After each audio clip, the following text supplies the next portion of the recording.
通勤通学中の皆様おはようございます。福田の世界時事ニュースの時間です。さあ本日はですね、ディズニーからの話題になります。先日、ディズニー最大級のファンイベント D23 が開催されまして、この中で、ピクサーの名作ですよ、リメンバー・ミーの続編、2のビジュアルやストーリー設定が公開されました。その中では、主人公ミゲルの成長した姿も初披露されたんですが、この姿がですね、現在大変物議を醸しておりまして、日本の方の反応を見てもね、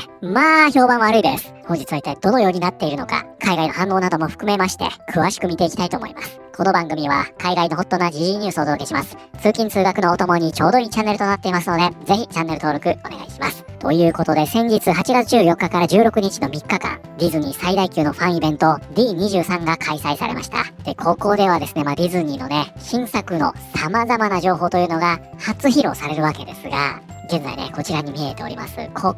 これね、放題リメンバーミーと言いますが、この続編の情報が大変物議を醸してしまっているんですね。で、この情報というのはね、もちろん日本にも届いておりまして、これをポストした公式 X アカウントも荒れ気味というね、こういった状況になってしまっているようです。で、本日ですね、この情報を見るにあたりまして、もうすでに公式が公開しているこのリメンバーミー2のあらすじが、若干ね、前作のネタバレになってしまってるんですよ。で、この話に触れずに、リメンバーミー2の話をするのが難しいので、この公式がね、公開しているあらすじ、これはお伝えしますね。ただ、これを聞いたところで、前作1のね、面白さというのが損なわれるわけではありませんので、もしまだね、このリメンバーミーご覧になっていないという方いらっしゃいましたら、これね、本当に見て損ないです。福田も大好き。ぜひご覧になってください。もう音楽も最高なんでね。リメンバーミー2初公開。ミゲルはティーンネイジャーに、そしてエルネスト・デラクルスはリベンジを企んでいる。ということで早速ですが、こちらですね、Revenge とあります。こちらが本日のキーワードになります。Revenge。誰かが他人に与えた害への報復として、その人に害を与えること。ということでね、こちらの Revenge というのは復讐という意味になります。で、ここまでを聞くとね、そんなの知ってるよという方も多いかもしれませんが、今日ね、主にお伝えしたいのは、これ日本だとね、再挑戦の意味でよく使われるでしょ。むしろそっちの方が多いくらいですよね。以前何かに失敗してしまったんで、次リベンジします。このような使われ方をしますが、これね、日本だけの使い方です。本来ここに再挑戦の意味はありませんので、これ本当気をつけてくださいね。誤解されかねませんので、この Revenge というのは、個人的なね、恨みに対しての報復、こういった意味合いですね。で、この一方ね、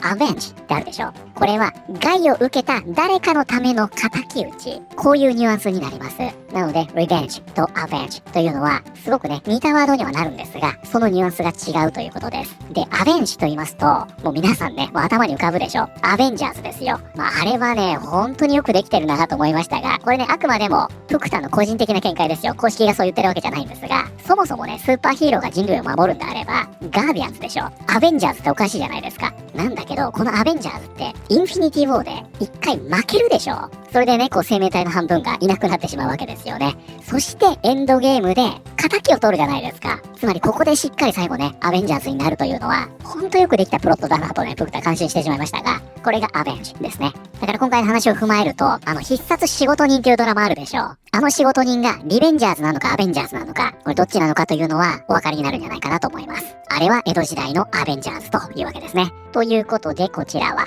リメンバーミー初公開。ミゲルはティーンネイジャーに。そして、エルネスト・デラクルスは復讐を企んでいる。つまり、個人的な恨みに対しての復讐ですね。ピクサーがリメンバーミー2の初公開ビジュアルを披露した。そこには、ティーンネイジャーに成長したミゲルと、その傍らにいるダンテが描かれており、続編は2029年11月に劇場公開される予定だ。このコンセプトアートは D23 で公開され、ベンジャミン・プラットがエルネスト・デラクルス役として続投することも明らかにした。前作ではエルネストはミゲルの憧れの存在からヴィランへと変わったキャラクターだったが、続編では復讐を企んでいる。ということでね、こちらでは何が起きたかと言いますと、先日ですね、8月14日から16日の3日間、これね、ウォルト・ディズニー・カンパニーの公式ファンクラブ D23 が開催します、ディズニー最大級のファンイベントですね。このイベントね、よくわからないという方も、このチャンネルご覧になってくださってる皆さんだったら、もう間違いなく通ってると思います。我らが親善大使、レイチェル・ゼグラーさんが、白雪姫についてね、出現しまくった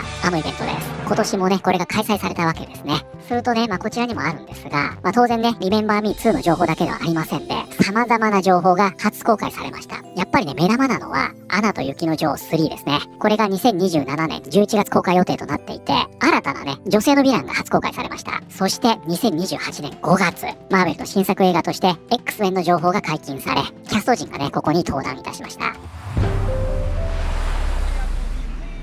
で、この他にもスターウォーズスターファイターの初公開映像でしょ、キングダムハーツのアニメシリーズとか、この新作にね、リメンバーミーのワールドが登場すると、こんな発表もあったんですね。そして、この中で、リメンバーミー2の情報解禁が行われまして、公開日は2029年11月、そして舞台は前作から数年後、ミゲルはティーンエイジャーに成長し、前作のね、ヴィランでありました。デラクルスが復讐しに来るというストーリーになると。で、一応ね、先ほども触れましたが、このチャンネルご覧になってくださってる皆さんには、リメンバーミーはぜひご覧になっておいてほしいので、ちょっと前作から軽くご紹介しますね。まずこちら、リメンバーミー、現代ね、ココと言います。で、こちらね、めちゃくちゃ評価高いです。オールクリティクス 97%、トップ 95%、オールオーディエンス 94% ということで、もう満場一致の絶賛という形になっておりますが、これね、本当に面白いです。まだ見てないという方はぜひご覧になってくださいね。ディズニーシーにね、ビリーブシーオブドリームスっていう、もうほんとね、世界に誇る素晴らしいショーを開催してるんですが、この中にもね、リメンバーミーのシーン出てくるんですよ。僕はそれ見るたびに泣きそうになりますからね。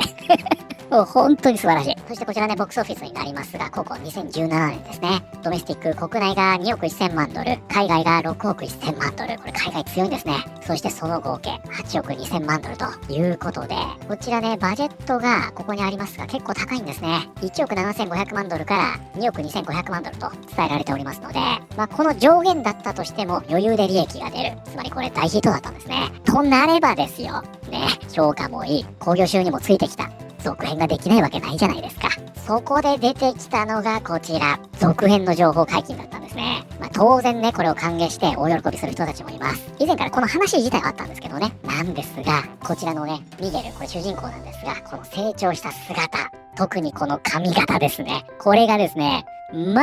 評判悪いんですよ。で、この空気感というのはこちら、ディズニースタジオアニメーション公式。こちら日本語のアカウントになってくるんですが、ここね、新コンセプトアート、解禁と、このようにポストすると、ここね、下見ていきますと、ミゲルが香水歌い始めたらどうしよう。つまりこのね、シンガーソングライターのエイトさんだと、前作は綺麗に終わったのにどうやって話作るの？ミゲルの髪型がダサいというのが第一印象。あとギターが不意に地面にぶつからないか心配。この下もそうですね。こんな姿なら帰ってこなくてよかった。1で終わっててくれよ。さらにその下もそうです。髪型キモすぎて続編に期待できないし、1が最高だったから悲しい。この下でもね、刈り上げ兄ちゃんと。で、さらにその下は、若かりし頃の柳沢慎吾。で、こちらね、引用見てみますと、2のミゲル、やりがひすぎて今これ。ということで、ここでね、ミゲル、踊らされておりますが、こんな感じで、もちろんね、楽しみと言ってる方もね、いらっしゃることはいらっしゃるんですが、この髪型についてね、言及している人が非常に多いというのが、日本の方の反応なんですね。じゃあこれね、海外になったらどうなるのか。こちらおなじみディスカッシングフィルムがね、ココ2のファーストルックとしてこれ伝えているんですが、もうね、この下からもういきなり来ます。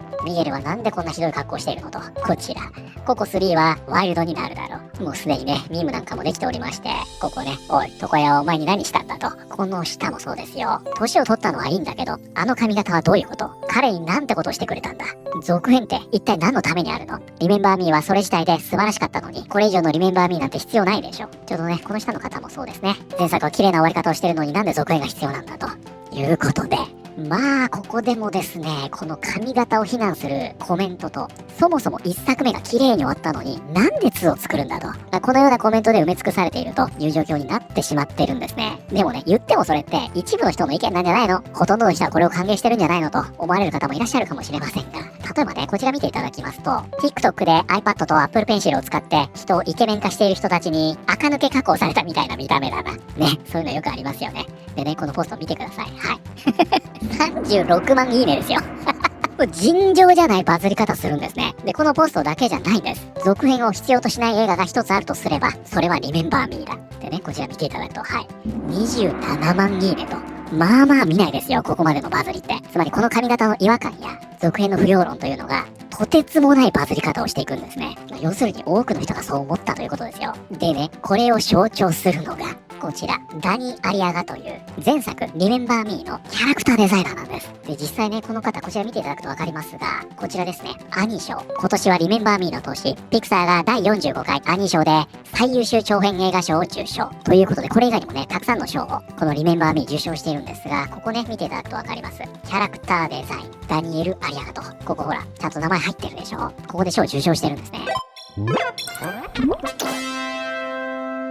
で、その方がね、こちらですよ。現在ね、この新たなミゲルの髪型に不快感を示しておりまして、つまり2にはかかっていないということなんですかね。ここね、現在のストーリーで、様々な方の反応というのをまとめて投稿してるんですね。これね、AI なのかと。誰がこんな髪型にしたんだ。やめてください。つまりはこの意見に有原さん賛同してるというわけなんですね。で、もうこれね、新たなストーリーになってしまっていて、この前のストーリーがね、すでに消えてしまっているんですが、こちらです。日本の方のね、大さんという方がスクショを撮ってくれておりまして、これ実際ね、プクタ撮影時点から昨日有原さんのアカウントで確認しています。なのでこれ捏造ではないんでね、本当に言っていました。リメンバーミー2のミゲルのビジュアルについて、ダニーさんご本人が反応されてる。これについてはどうしても言わずにはいられません。社内にこうした作業ができるアーティストがいるにもかかわらず、あのような選択をしたことには失望しました。言葉を失う思いです。ということでね、これに関しては実はね、プクタもスクショを残しているんですが、このダニーさんがね、先ほどと同じです。この髪型を非難する人、そしてミゲルのパーソナリティを考えれば、こういった髪型にするのがいいんじゃないのか、このように提案したポストをリポストして、